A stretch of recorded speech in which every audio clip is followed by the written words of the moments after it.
For this runner's warm-up, we are going to start on the ground, hands and knees. So beginning hands and knees to the floor, we'll start with some cat-cows.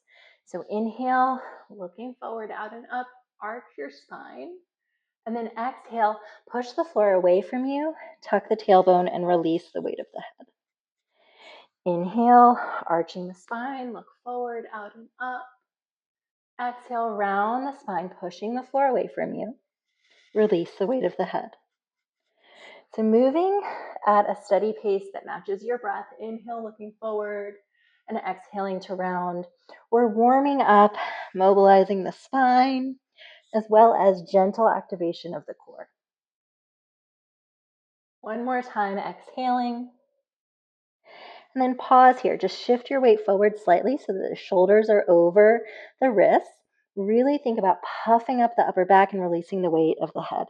Some back body core breathing here. Inhale.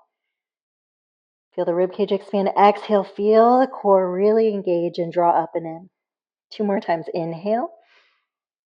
Exhale. Really try to round that spine. Draw the core in. 1 more time. Keep the shoulders over the wrists. Inhale. And exhale. Find a neutral spine. Thoracic rotation. Inhale, lift the fingertips up towards the ceiling. Exhale and rotate, reaching through. Thread the needle. Inhale, reaching up. Feel that rotation in the thoracic spine. And exhale and rotate. Inhale, up. Exhale, rotate. Inhale, up. And exhale, rotate. Coming back, take 1 more breath, looking up. From here, extend the left leg long, reaching up. Exhale, hand and knee to the ground. Left side. We need thoracic rotation for an efficient running gait. That upper back is oftentimes stiff, so here we're taking the time to move through, mobilizing in the spine with your breath. Inhale to look up, broad wingspan. Exhale, threading the needle, left shoulder comes towards the floor. 2 more times. Inhale, looking up. Exhale to thread. Inhale to look up. Exhale to thread. Inhale to look up, pause. Getting that long fascial stretch, extend the right leg. And then exhale, bring it on down. Tuck the toes under, shift the hips up and back for downward facing dog. Push the arms forward and away from you and just pedal out the feet. So really trying to push down through the big toe mound, getting some mobility in that first MTP joint and stretching the back of the calves, the gastroc-soleus complex.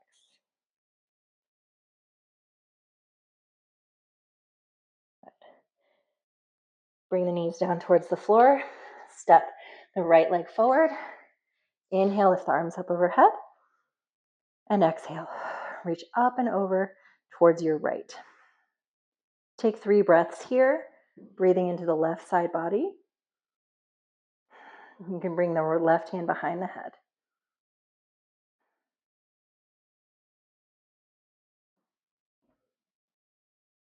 Good. Coming up through center, we'll just switch sides. Left leg forward. Find a scooping of the tailbone, squeezing the glutes to activate and stretch in the front of the right hip flexor. Reach the right arm up overhead and find a little gentle arch towards your left. You have a couple of arm variation options, whatever feels best, either holding your right wrist or left hand to your left hip or right hand behind the head. Take 1 more full breath in and then coming back to center. Good. From here, come all the way down onto your belly. A couple of press-ups. Place the hands underneath your shoulders and inhale, looking forward, out and up. As much as possible, relaxing the glutes. Exhale to lower. Looking forward, out and up. Exhale to lower. keep going at your own pace, and each time you lift, maybe give a full breath in and a complete exhale.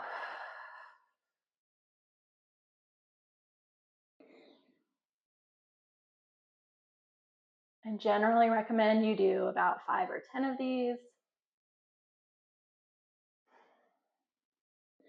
especially if you're running early in the morning.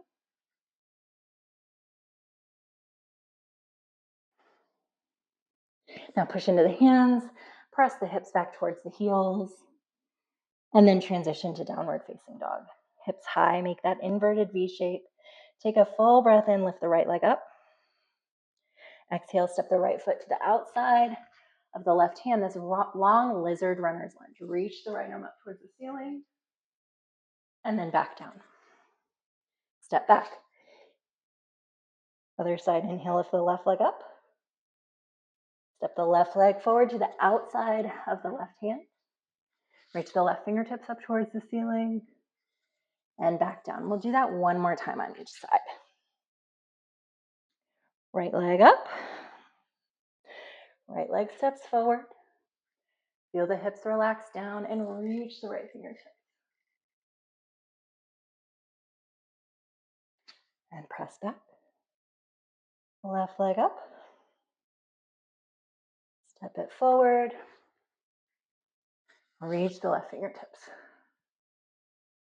And then place the hands to the ground. Step the right leg forward to meet the left. Hanging forward fold. Take hold of opposite elbows and just give a nod of the head yes. And shake of the head no. And then with knees slightly bent, come up to standing. A couple more here. We're going to do some leg swings. So standing on your left leg, right leg just swings forward and back. And we want to make sure here that the movement is the femur inside of the hip socket and not compensating or borrowing movement from the lumbar spine. All right, let's switch to the other side. Left hand to your wall, keeping your core steady and swinging that left leg. So here, we're getting that movement required for running gait, gently activating the core to keep stable, ribs tucked over the hips, and loosening up in the hip joint.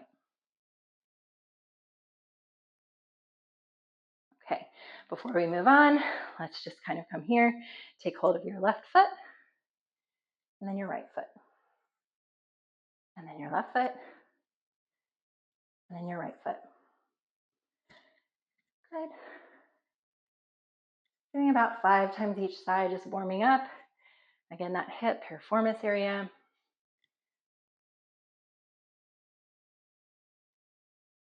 Good. Reach back, take hold of the left foot. Sweeping the opposite arm up towards the ceiling. Notice we're not holding stretches in a static stretch for a long time. Having some muscular tension can be really good for efficiency, generating force in your run, but we do want those muscles to be nice and warm.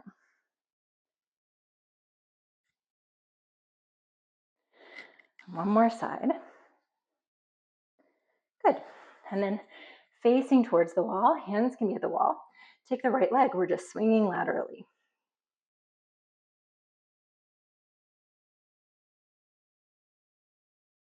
10, 15 seconds here is plenty. Again, just warming up the body. And then switch sides. Only moving in a range of motion that's comfortable.